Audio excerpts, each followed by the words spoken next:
यादों की बारात फिल्म के गानों की रिकॉर्डिंग चल रही थी। 70s में चारों ओर बस किशोर दा का ही जलवा था। जिसे देखो बस वही किशोर दा को ही साइन करना चाहता था। किशोर दा का सिंगिंग कैरियर अपने पीक पर था। किशोर दा हर हीरो की आवाज़ बन चुके थे और ज़्यादातर गाने वही गा रहे थे। यादों की बारात में भी 6 में से 4 गाने किशोर दा ही गा रहे थे और इस मूवी के हर गाने सुपरहिट भी थे। इसी फिल्म के एक गाने की रिकॉर्डिंग के दौरान किशोर दा आशा भोसले से इतना नाराज़ हुए कि उन्होंने आगे से आशा भोसले जी के साथ गाने से मना कर दिया। बाद में किशोर दा कैसे माने, पूरा किस्सा जानने के लिए वीडियो को अंत तक ज़रूर देखिए।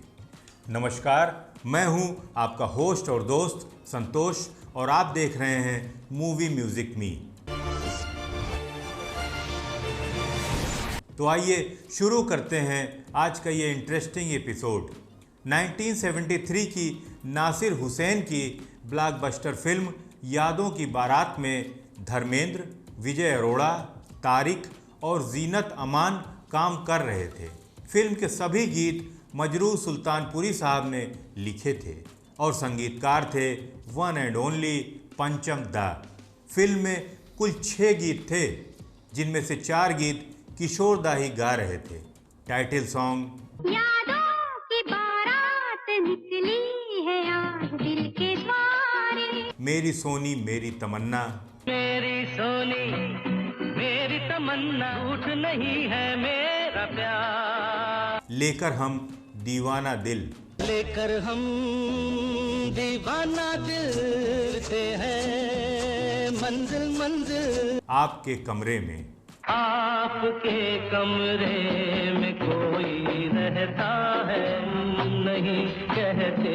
एक गीत रफ़ी साहब ने आशा जी के साथ गाया था, चुरा लिया है। चुरा लिया है तुमने जो दिल को, चुरा लिया है तुमने जो दिल को। और एक टाइटल सॉन्ग रफ़ी साहब ने किशोर दा के साथ डुएट गाया था। बदले ना अपना ये आलम कभी। तो दोस्तों, ये किस्सा है आपके कमरे में कोई रहता है सॉन्ग की रिकॉर्डिंग के टाइम का। लेडीज एंड जेंटलमैन, अब अगला गाना मैं उन दो नौजवान हसीन दिलों के लिए गा रहा हूँ जो मेरी नजरों के सामने है। गाने के बोल हैं, ये एक बहुत ही एनर्जेटिक सॉन्ग था।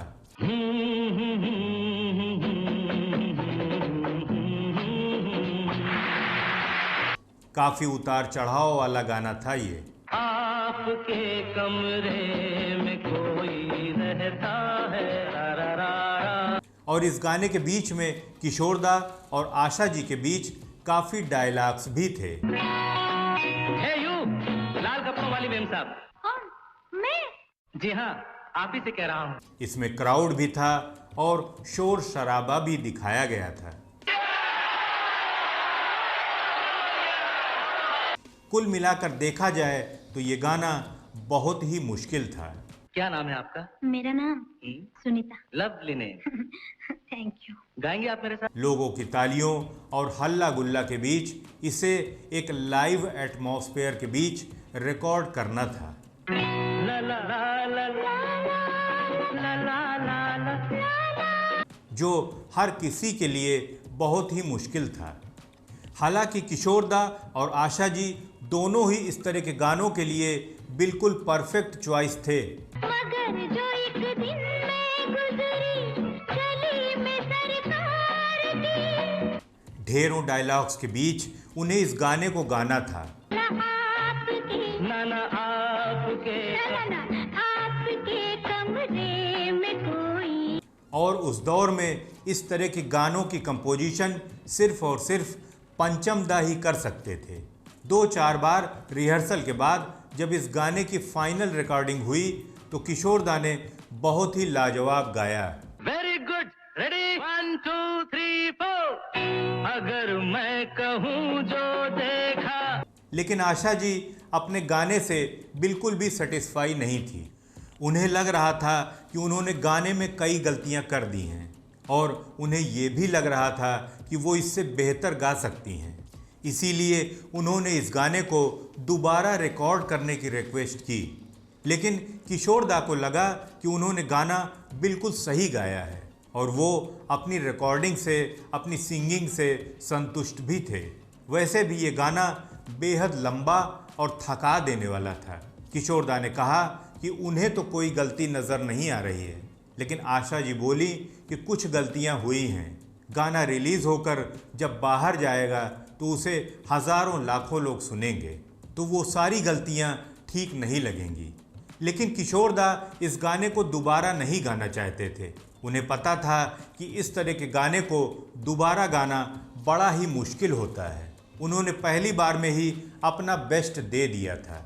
किशोर दा ने पर्दे पर तारिक और विजय अरोड़ा के लिए अलग अलग तरीके से वॉइस मॉड्यूलेट किया था। दिल मिल गए तो हम खिल गए, कि दिल दिल दिल मिल गए तो हम खिल गए, कि दिल दिल मिले जहां में कब। फिर भी जब आशा जी ने दूसरी बार रिक्वेस्ट की तो किशोर दा को पूरा गाना दोबारा गाना ही पड़ा।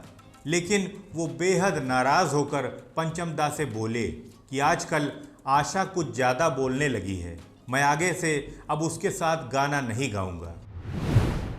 और ऐसा कहकर वो चले गए।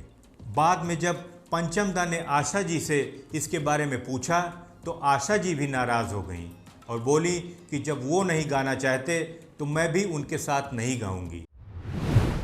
ये कहकर वो भी स्टूडियो से चली गईं। जब प्रोड्यूसर नासिर हुसैन जी को इस बात का पता चला तो उन्होंने पंचम दा को किशोर दा को मनाने के लिए भेजा। पंचम दा के मनाने पर किशोर दा मान तो गए, लेकिन उन्होंने एक शर्त रख दी कि मैं आशा की तरफ देख कर नहीं गाऊंगा और आशा मेरी तरफ देख कर न गाए। हम दोनों अलग अलग माइक पर गाएंगे और गाने के बाद बिना एक दूसरे को देखे ही स्टूडियो से बाहर निकल जाएंगे। पंचम दा ने जब ये सारी बातें आशा जी को बताईं तो आशा जी भी मान गईं। फिर एक गाना बचा था, मेरी सोनी मेरी तमन्ना। मेरी सोनी मेरी तमन्ना, झूठ नहीं है मेरा प्यार। उसकी रिकॉर्डिंग शुरू हुई। किशोर दा और आशा जी दो अलग अलग माइक पर एक दूसरे की तरफ पीट करके गाना शुरू किए। किशोर दा ने थोड़ा गलत गा दिया और रिकॉर्डिंग रुक गई। फिर किशोर दा ने आशा जी की तरफ देखकर कहा कि उधर क्या देख रही हो, इधर देखो। जब तुमने हम लोगों के स्ट्रगल टाइम में महालक्ष्मी स्टेशन पर मेरे ऊपर चाय गिरा दी थी तो मैंने तुम्हें कुछ कहा था क्या? सुनकर आशा जी हंस पड़ी और उनकी सारी नाराज़गी दूर हो गई। फिर किशोर दा ने गाना शुरू किया, दीवाने से हो गई गलती जाने दो यार। दीवाने से हो गई गलती जाने दो यार। तो किशोर दा ने कहा कि देखो मैं गाता हूँ तुम्हारे लिए पंचम, लेकिन आशा गाएगी लेफ्ट तरफ, मैं गाऊंगा राइट को देख के। अभी उनको मेरी यहाँ पर कुछ गड़बड़ हो गई तो उन्होंने कहा कट। सब म्यूजिशियन वगैरह सब खामोश हो गए। आर्टिस्ट ने कट कहा। मेरे तरफ उन्होंने देखा, वहाँ देख के फूल क्या बना रही है तू कितनी देर से, यहाँ देख के मुझे बता मैं गलत कर रहा हूँ। आप ही ने कहा था कि मैं लेफ्ट को देखूँ और आप राइट को देखेंगे, तो मैंने क्या इसमें गलती की है? जाने दो ना आशा, होता है ऐसे। महालक्ष्मी स्टेशन पे वड़ा पाव खा रहे थे हम लोग, तब तुमने मेरे ऊपर चाय गिरा दी थी, मेरे सारे सफ़ेद कपड़ों में दाग लग गया था। मैंने तुमसे कुछ कहा था? अभी तुम भी कुछ मत कहना बस। तो ये था पूरा किस्सा किशोर दा की नाराज़गी का। वो बच्चों जैसे बहुत जल्दी नाराज़ हो जाते थे, लेकिन बच्चों जैसे ही तुरंत मान भी जाते थे। किशोर दा बड़े ही कोमल मन के थे। ज़्यादा देर तक वो किसी से नाराज़ नहीं रह पाते थे। आपका इस कहानी के बारे में क्या कहना है, हमें कमेंट बॉक्स में लिख कर ज़रूर बताइएगा। जानकारी अच्छी लगी हो तो प्लीज़ इसे लाइक और शेयर ज़रूर कीजिएगा। तो मिलते हैं नेक्स्ट वीडियो में किसी और नए किस्से के साथ। तब तक के लिए नमस्कार।